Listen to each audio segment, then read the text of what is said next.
कॉलेजमध्ये शिकले, पण बऱ्याचदा या ठिकाणी बसून कार्यक्रम अटेंड केलाय. समोर येऊन बोलण्याची पहिलीच वेळ आहे. खरं तर मी इथून मागं बऱ्याच ठिकाणी बोलले, पण जिथून शिकून गेले तिथं बोलताना एक वेगळंच दडपण येतं. त्यामुळे जर बोलताना काही चूक झाली तर सगळ्यांनी समजून घ्या. थोडक्यात माझा परिचय करून देते. माझं नाव शिवानी पाटील, गाव माझं कळंगवडे, तालुका राधानगरी, कोल्हापूरचीच आहे मी. त्यानंतर माझं 4थी पर्यंतचं शिक्षण माझ्या गावातच म्हणजे विद्यामंदिर कळंगवडे या ठिकाणून झालं. त्याच्यानंतर माझं माध्यमिक शिक्षण म्हणजे 5वी ते 10वी पर्यंतचं शिक्षण Shri Shivaji high school and junior college Kasba Tarale या ठिकाणून झालं.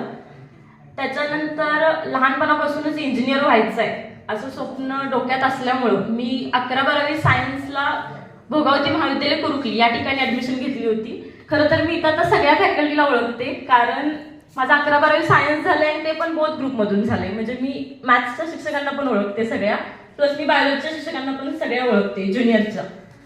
त्याच्यानंतर 11-12वी सायन्स झालं बोथ ग्रुपमधून, पण अनफॉर्च्युनेटली माझा सीईटीचा किंवा बाकी कुठल्याचा स्कोर तितकासा चांगला नसल्यामुळे मला इंजिनिअरिंगला घेण्याची संधी भेटली नाही.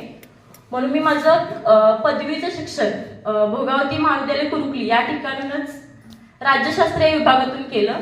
2019 साली माझी कॉलेजवरून इथूनच 12वी पूर्ण झाले आणि 2022 साली मी राज्यशास्त्र या विषयातून ग्रॅज्युएशन केलंय. साधारणतः कॉलेजच्या फर्स्ट इयरला असताना म्हणजे BAच्या फर्स्ट इयरला असतानाच असं डोक्यात ठरलं होतं की आपण इंजिनिअरिंग करायला नाही भेटत आहे तर आपण स्पर्धा परीक्षा करायचा विचार करायचा. ते डोक्यात घेऊनच मी BA केलं आणि सेकंड इयरला असताना क्लासेस केले स्वराज्य प्रबोधिनी कोल्हापूर या ठिकाणी. 2021-22ला म्हणजे ग्रॅज्युएशनला असतानाच सेकंड इयर आणि TY मध्ये मी क्लासेस पूर्ण केले. 2022ला ग्रॅज्युएट झाल्यानंतर माझा पहिला अटेम्प्ट होता एक्झामचा 2023चा, कारण ग्रॅज्युएशन शिवाय MPSCच्या परीक्षा देता येत नाही. 2023च्या अटेम्प्टमध्ये आमच्या परीक्षेचे 3 टप्पे असतात: पूर्व परीक्षा, मुख्य परीक्षा, मुलाखत आणि मग त्याच्यानंतर सिलेक्शन होतं. त्याच्यानंतर फायनल सिलेक्शन लिस्ट. 2023 मध्ये मी अभ्यास पूर्ण झाला होता, कारण आमचं ग्रॅज्युएशन बऱ्यापैकी साधारण 1.5 ते 2 वर्षाचं ग्रॅज्युएशन हे कोरोनामधून झालं होतं. त्यामुळे बऱ्यापैकी सगळ्या गोष्टी ऑनलाईन सुरू होत्या. बऱ्याचशा 2 ते 3 सेमिस्टर देखील माझ्या ऑनलाईनच झाल्या होत्या. त्यामुळे पुरेपूर वेळ मिळत होता अभ्यासला, कारण पूर्ण वेळ घरातूनच किंवा मी कोल्हापूरमधून तयारी केली, त्यामुळे कोल्हापूरमध्येच गेली. ग्रॅज्युएशन झालं तेव्हा बऱ्यापैकी अभ्यास झाला होता, म्हणजे मी ग्रॅज्युएट झाले आणि अभ्यास पूर्ण केला असं ते एकदमच पूर्ण झालं होतं 2022ला. 2023चा पहिला अटेम्प्ट दिला पूर्ण कॉन्फिडन्समध्ये की आपल्याला पहिल्या अटेम्प्टमध्ये क्रॅक करायचा आहे. पण 23 मध्ये पूर्व परीक्षा पास झाले आणि मुख्य परीक्षेमधून बाहेर पडले. मुख्य परीक्षेमधून माझं इंटरव्ह्यूसाठी सिलेक्शन नाही झालं. त्याच्यानंतर पुढचा अटेम्प्ट 2024चा, म्हणजे जरी आत्ता जानेवारी 2026 सुरू असलं तरी मी परीक्षा पास झाले 2024ची. 2024ची ऍडव्हर्टाइजमेंट आहे डिसेंबर 2023ला आलेली, ज्याचा निकाल लागलाय ऑक्टोबर 2025 मध्ये बऱ्याचशा गोष्टी आहेत.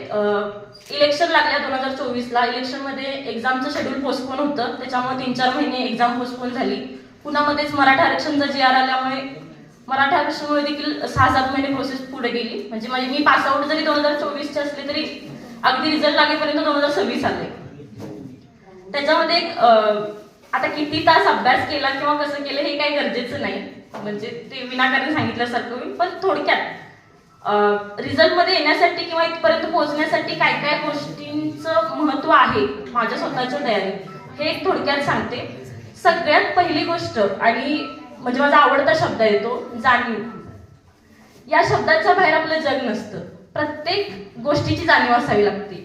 आपण काय करतोय, आपण हे कशासाठी करतोय, आपले घरातले आपल्यासाठी काय करताय, किंवा आपण जे करतोय त्याच्यातून पुढे काय साध्य होणार आहे, या सगळ्या गोष्टींची जाणीव असल्यावर मला वाटतं की कोणत्याही प्रकारची एक्झाम असो, मग ती स्पर्धा परीक्षा असो, आता बघायला गेलं तर बरेचसे विद्यार्थी 12वीची परीक्षा देणार आहेत किंवा त्यांचे बाकीचे जे एम्स असतील परीक्षेतून किंवा इतर कोणत्याही क्षेत्रात करिअर करायचं असू दे, जाणीव असणारी व्यक्ती कधीच आपल्या स्वप्नांच्या पासून भरकटत नाही असं माझं स्पष्ट मत आहे.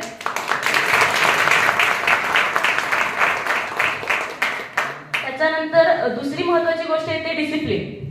ज्याच्याकडे शिस्त आहे. एक वेळ विद्यार्थी कमी हुशार असला तरी चालेल, म्हणजे मीही ह्या कॉलेजचीच विद्यार्थी नाही. मी 12वी मध्ये कधीही रँक मध्ये नव्हते, मी स्पष्ट सांगते. मला 12वीला 65% मार्क आहेत आणि मी रँकर नाही आहे कॉलेजची. त्याच्यानंतर BL असतानाही जेमतेम मार्क, त्याच्यानंतर माझं MA झालंय, MA मध्येही जेमतेम मार्क घेऊन मी पासआउट झाले. पण एखादा विद्यार्थी हुशार असण्यापेक्षा तो सातत्यपूर्ण किती आहे यानं गोष्टी लवकर साध्य होतात असं माझं स्पष्ट मत आहे. म्हणजे आपण हुशार असलो आणि आपल्याकडे डिसिप्लिन नसेल तर आपण रिझल्ट पर्यंत नाही पोहोचू शकत. पण आपण एक ऍव्हरेज स्टुडंट आहे आणि आपण जी गोष्ट करतोय ती गोष्ट सातत्यपूर्ण करण्याचा प्रयत्न करतोय तर नक्कीच निकालापर्यंत लवकर पोहोचू शकतो. अजून एक महत्वाची गोष्ट म्हणजे संयम. मी माझ्या परीक्षेच्या काळात जितक्या गोष्टी अभ्यासाने शिकले नाही तितक्या गोष्टी संयमाने शिकली. कारण आता जितकं माहित आहे शिक्षकांना किंवा विद्यार्थ्यांना तर MPSC ची प्रोसिजर इतकी लेंदी आहे, प्रत्येक गोष्टीचा परीक्षेवर इम्पॅक्ट होतो.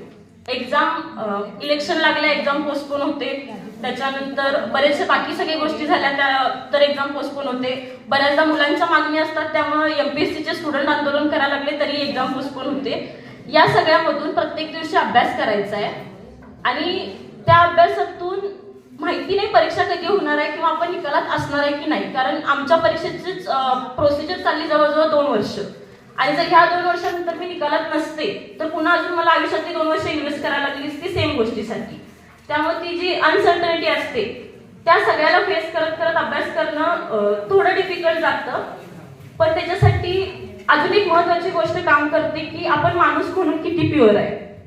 या गोष्टीवर माझा प्रचंड विश्वास आहे की आपण जर माणूस म्हणून प्युअर असलो म्हणजे अगदी छोटीशी गोष्ट आहे. आपण ज्यांच्यासोबत अभ्यास करतो म्हणजे अगदी शाळेपासून ही सवय असते की आपण अभ्यास करत असताना शेजारच्या माणसाबाबत की याच्यापेक्षा मला चांगले मार्क पडावे असं मत असणं देखील आपण माणूस म्हणून खराब असण्याचं लक्षण आहे.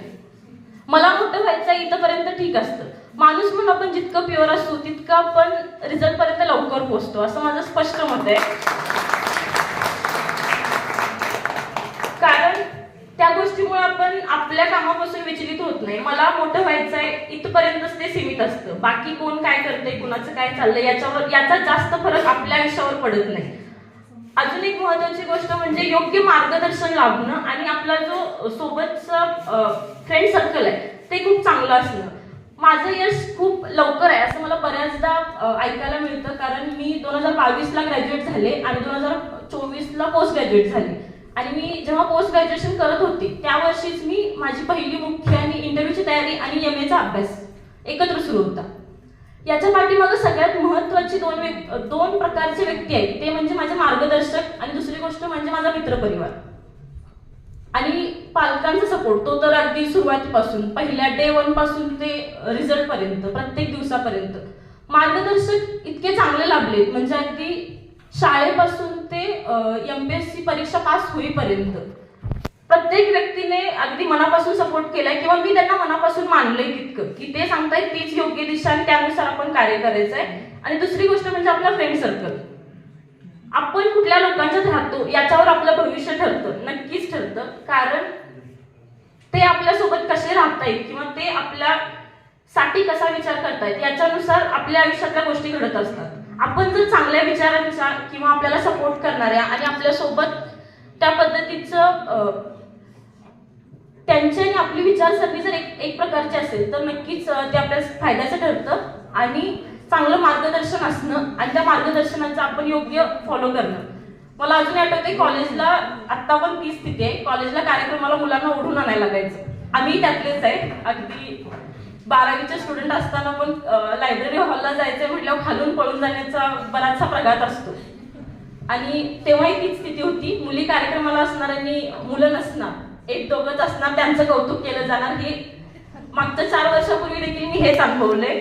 आताही तेच पाहायला मिळते. अजून एक खूप मोठी गोष्ट मला सारखी ऐकायला मिळते की कॉलेज तुझं भोगावती महाविद्यालयाचं झालं का हा प्रश्न मला पत्रकार सारखे विचारत असतात की नक्की तू भोगावती महाविद्यालयालाच कॉलेज केलेस का. तर मला हे आवर्जून सांगायला आवडतं की हो, माझं पूर्ण शिक्षण भोगावती महाविद्यालयालाच पूर्ण झाले. आणि या व्यतिरिक्त मी कुठेही नव्हते. म्हणजे मी कॉलेज पूर्ण इथे केले. 1-1.5 वर्ष कॉलेजला येता आलं नाही कारण कोरोनामुळे सगळंच बंद होतं. पण 11-12वी सायन्स अगदी प्रत्येक क्लास, प्रत्येक लेक्चर, प्रत्येक प्रॅक्टिकल सगळ्या गोष्टी इथूनच केल्यात. कॉलेज पण इथूनच केलंय. याच्यातून मला हे सांगायचंय की कोणतीही गोष्ट साध्य करण्यासाठी कोणताच रूल नसतो. म्हणजे बऱ्याचदा असं आपल्याला ऐकायला मिळतं की स्पर्धा परीक्षेची तयारी करायची आहे तर पुण्याला जायला लागतं, दिल्लीला जायला लागतं. नक्की मला अगदी काही कालावधीसाठी पुण्याला जायला लागलं, पण माझी पूर्ण तयारी मी भोगावती कॉलेजवर असताना त्याच्यानंतर कोल्हापूरमधून केली. त्याचबरोबर अजून एक महत्वाची गोष्ट, आता तिथं उपस्थित असलेले आपल्या महाविद्यालयाचे चेअरमन, व्हाईस चेअरमन, सर्व भागातून येतोय किंवा अजून एक आपल्या मुलींच्या बाबतीत प्लस येतो की मुलगी म्हणून तयारी करणं. या सगळ्या गोष्टींचंच आव्हान असतं, पण मला याची खात्री आहे की आपण ज्या पद्धतीनं विचार करतो आणि ज्या पद्धतीनं गोष्टी ठरवतो तशा त्या साध्य होतात. कारण ग्रामीण भागातून तयारी करून होते का, तर नक्की होते. मी हे अगदी अभिमानाने सांगू शकते की अगदी 300-350 लोकसंख्या असणारं गाव आहे आमचं, छोटंसंच खेड आहे, म्हणजे वाडी आहे छोटीशी. तिथून तयारी करून होते का, तर नक्की होते. कॉलेज अगदी ग्रामीण भागातून झालंय, त्याच्यामधून होतं का, तर नक्की होतं. त्याच्यानंतर कोल्हापूरमधून तयारी करून होते का, तर नक्की होते. म्हणजे कुठलीही गोष्टी, कुठल्याही सक्सेसला कोणत्याही प्रकारचा नियम नसतो, आपण बनवू तो नियम तयार होतो. त्याच पद्धतीनं बऱ्याचशा स्त्रिया या लग्नानंतर तयारी सुरू करतात आणि घरात अगदी लहान बाळ किंवा बाकी सगळा संसाराचा भार सांभाळून देखील सिलेक्शन होतं. त्यामुळे मला असं म्हणायचंय की कोणत्याही परीक्षेला किंवा कोणत्याही यशाला कोणत्याही प्रकारचा नियम नसतो, आपण जसा बनवू तसा नियम तयार होतो. आणि अजून एक महत्वाची गोष्ट म्हणजे मोठ्या संख्येनं मुली इथं उपस्थित आहेत, त्यामुळे मला विशेषतः मुलींना हे आवाहन करायचं आहे की त्यांनी आपल्या आयुष्याकडं, करिअरकडे बघण्याचा त्यांचा दृष्टिकोन कायमच पॉझिटिव्ह असला पाहिजे. कारण आपल्याला हक्क मिळावे किंवा आपण मोठं व्हावं यासाठी दुसऱ्या कोणी प्रयत्न करून त्या गोष्टी साध्य होणार नाही, तर ते प्रत्येकाच्या मनातून आलं पाहिजे. आणि जेव्हा ते आपल्या हातून येईल तेव्हाच कदाचित ते साध्य होऊ शकतं. त्यामुळे मी अगदी मनापासून जेव्हा जेव्हा मला बोलायची संधी मिळते तेव्हा आवर्जून हे मुलींना सांगते की त्यांनी, आणि विशेषतः ग्रामीण भागातील मुलींना, कारण जोपर्यंत आपण आपल्यासाठी स्टँड घेत नाही किंवा आपण काहीतरी करायचं असं स्वतःहून विचार करत नाही तोपर्यंत ते साध्य आहे असं मला तरी वाटत नाही. त्यामुळे प्रत्येकाने आपल्या आयुष्यात काहीतरी मोठं करावं. त्याच्यानंतर इथं उपस्थित असलेल्या सर्व मुलींना त्यांच्या भावी वाटचालीसाठी शुभेच्छा देते. त्याचबरोबर कॉलेजच्या सर्व शिक्षकांना, त्याचबरोबर त्यांनी मला या कार्यक्रमासाठी इन्व्हाइट केलं, त्याचबरोबर सत्कार केला, या सर्वांसाठी सर्वांचा आभार मानते आणि पुढील वाटचालीसाठी शुभेच्छा देऊन इथे थांबते. धन्यवाद.